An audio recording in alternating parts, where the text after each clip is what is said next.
This is from a story called Pastoralia, and the backstory of this is I had a dream one night that I was back. This is when I was already teaching at Syracuse, and I was back in my cubicle at this engineering company. But the difference was the cubicle was now a cave, and I was wearing a loincloth. Welcome to my dream world.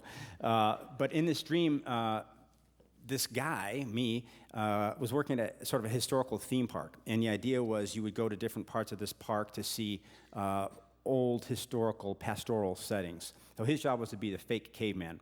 And he's in there with a woman named Janet, who's kind of his partner, and she's kind of a white trash person who plays his wife in the cave. So you're in this cave, and they get their food via this slot, and there's a little fax machine in the cave. So, that kind of thing. No, you've seen it before. So in this thing, what happens basically is Janet is a really terrible employee. She speaks English in the cave, which is way verboten. She gets drunk in the cave. She doesn't root for bugs the way she's supposed to. So they haven't had any food in quite a long time, and also no one has come to see their exhibit in about 3 weeks. So it's a little bit like America Now. It's a little bit on the downturn. So here, his boss is going to come visit him. First thing next morning, Greg Nordstrom pokes his head in and asks me to brunch, which is a first. How about me, says Janet. Says Nordstrom, not you, not today, maybe soon, however. I follow him out, very bright sun. About 50 feet from the cave, there's a red paper screen that says, Patients under construction, and we go behind it.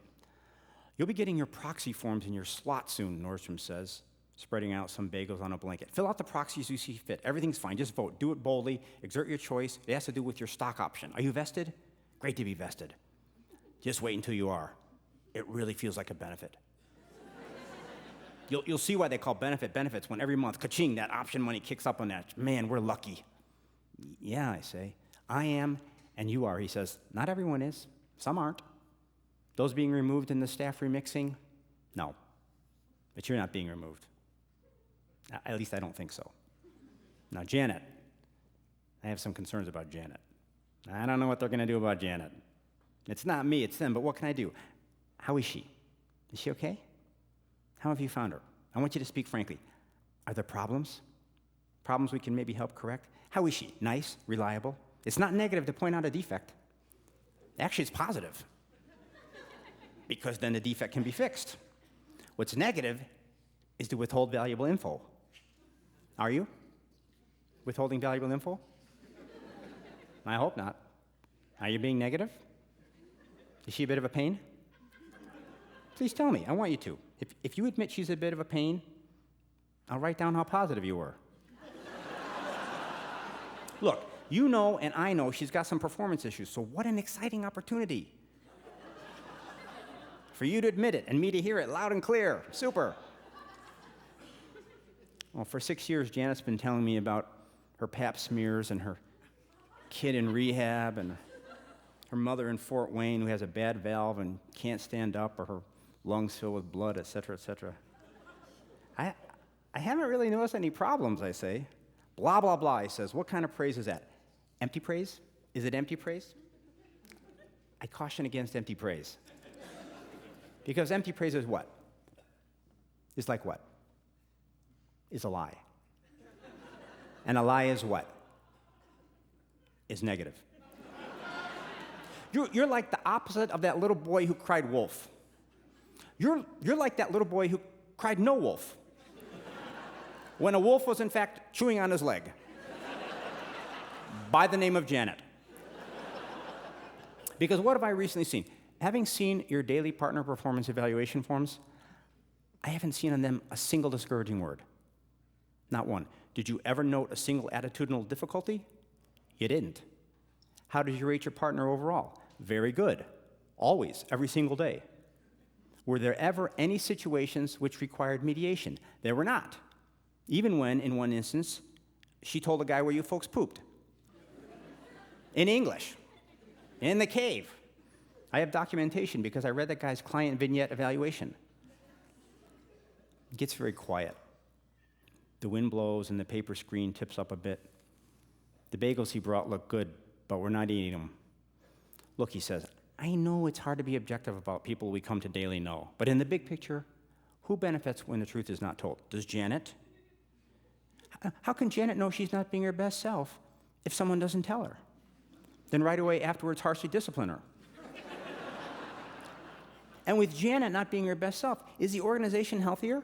And with the organization not being healthier, and the organization being that thing that ultimately puts the food in your face, you can easily see that by lying about Janet's behavior, you are taking the food out of your own face. Who puts the cash in your hand to buy that food in your face? We do. What do we want of you? We want you to tell the truth. That's it. That is all. We sit a while in silence. Very simple, he says, a non-brainer. A white fuzzy thing lands on my arm hair. I pick it out. Down it falls. Sad, he says. Sad is all it is. We live in a beautiful world, full of beautiful challenges and flowers and birds and super people, but also a few regrettable bad apples, such as that questionable Janet. Do I hate her? Do I want her killed? Gosh, no, I think she's super. I want her to be praised while getting a hot oil massage. She has some very nice traits, but guess what? I'm not paying her to have nice traits. I'm paying her to do consistently good work. Is she doing consistently good work? She's not. And here you are, saddled with a subpar colleague. Poor you. She's stopping your rise and growth. People are talking about you in our lounge. Look, I know you feel Janet's not so great. She's a lump to you. I see it in your eye. And that must chafe because you are good. Very good. One of our best. And she's bad. Very bad. One of our worst. Sometimes I could just slap her for what she's doing to you. She's a friend, I say. You know what it's like to me, he says? The Bible. You remember that part in the Bible where Christ or God says that any group of organizations of two or more of us is a body? I think that is so true. And our body has a rotten toe by the name of Janet, who's turning black and stinking up the joint. And next to that bad stinking toe lives her friend, the good non-stinker toe, who for some reason insists on holding its tongue, if a toe can be said to have a tongue. Speak up, little toe. Let the brain know the state of the rot, so we can rush down what's necessary to stop Janet from stinking. What will be needed? We do not yet know. Maybe some antiseptic. Maybe a nice sharp saw with which to lop off Janet. For us to know, what must you do? Tell the truth. Start generating frank and non-biased assessments of this subpar colleague. That's it. That is all. Did you or did you not, in your employment agreement, agree to complete every day an accurate daily partner performance evaluation form? You did. You signed in triplicate. I have a copy in my dossier. But enough mean and sad talk. I know my point has been gotten by you. Now for the fun, the eating the good food I've brought in.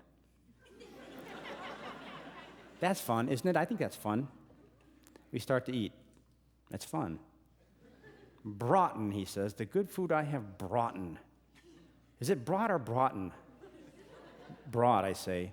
The good food I have brought, he says, broughten. Thanks.